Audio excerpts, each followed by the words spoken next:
Meron pong naipon na pera para po regalo sa ating mga bronze medalists kung saan each of them will receive 2.5 million pesos each mula po sa ating mga house members. So may we invite Ira Villegas and Nesty Pitesio, please. And of course, our all house members in attendance for a one big group photo.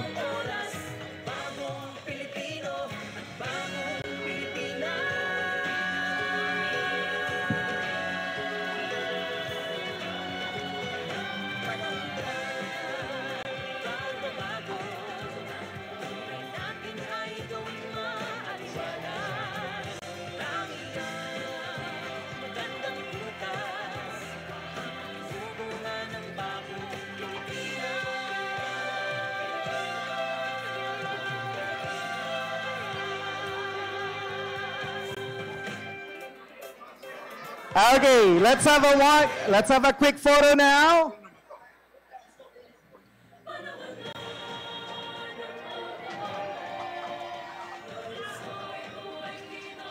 Palakpakan po natin sila, mga kababayan.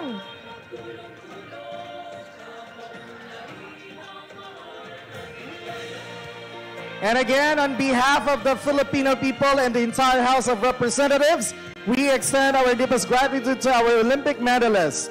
You have inspired a nation, and for that, we honor you not only with medals, but with our everlasting respect and admiration. Maraming salamat po sa inyo.